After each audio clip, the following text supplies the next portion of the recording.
Nagsagawa ng Grand Awarding Ceremony and Clean Fuel para sa mga nagwagi ng Paskong panalo ng Clean Fuel araw ng Biyernes sa Bagong Ilog, Pasig. 8 nagwagi sa raffle ang ginawaran ng premyo, kabilang na ang Toyota Race bilang grand prize. Si Cherry Light magbabalita.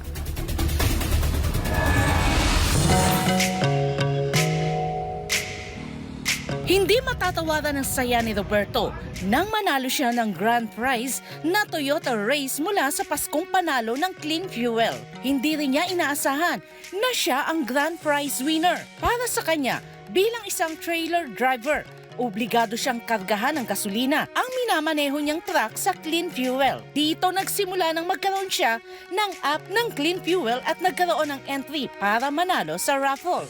Plano na ring mag-resign ni Roberto sa trucking industry at gagamitin na lang sa serbisyo sa Grab ang napanalunang sasakyan para sa kanyang pagkakakitaan.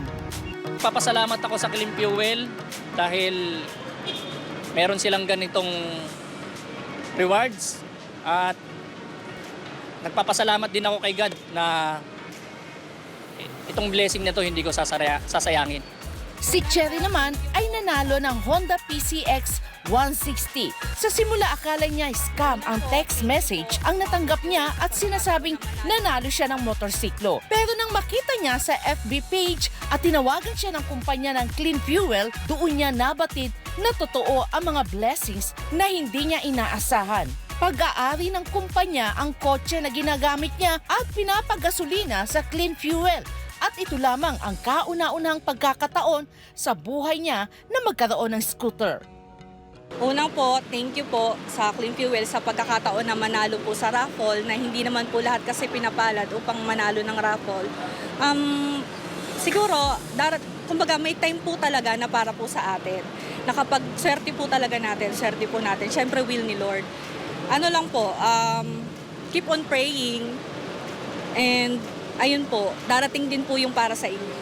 Gaya ni Cherry, hindi rin inaasahan na mananalo si Jeffrey ng Honda PCX 160 sa e-raffle promo.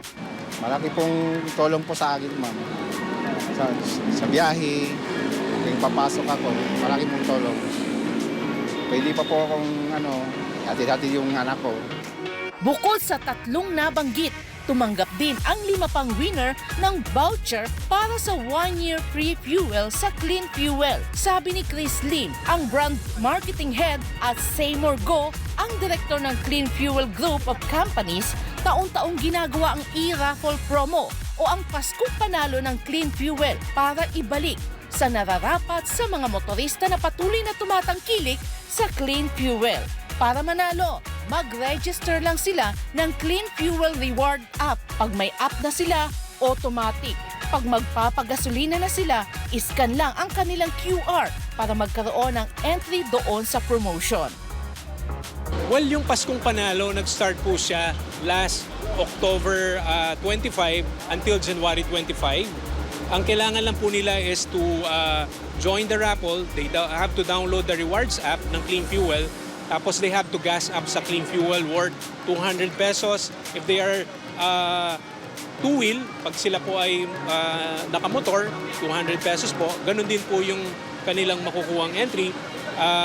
Kung four-wheel naman po, ganon din po. They have just to accumulate the raffle in order for them magkaroon po sila ng raffle entry para manalo po ng Paskong Panalo. This is something for us to give back to our loyal customers, no? And also promoting the applications or the mobile app that Clean Fuel came up with. We wanted to give the information or disseminate the information to the customers natin na right now you can view and see the results and your points in the mobile app. Target din ng Clean Fuel na palawigin pa ang kanilang promosyon sa mga motorista. Sobrang kami natutuwa sa mga pagtangkilik ng ating mga motorista sa Clean Fuel.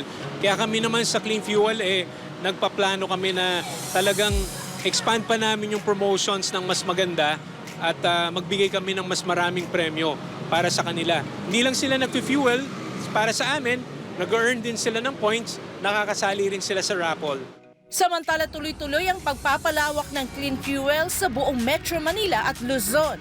Sa ngayon, mayroon ng 138 clean fuel station habang target na maabot ito na 150 station bago matapos ang taon. Plano rin nilang maglagay ng clean fuel station sa Visayas at Mindanao.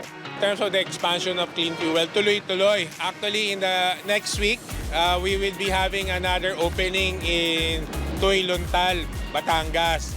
As of now, we have at least 14 more stations in the pipeline. Tuloy-tuloy tayo sa ating pag-expand, providing the quality service to our motorists. As you will know, yung rewards point system natin is still there. Malinis na banyo for everybody to use. Again, by the end of the year, we're probably targeting 150 stations of clean fuel. Para sa Diyos at sa Pilipinas kong mahal, Cherry Light, SMNA News.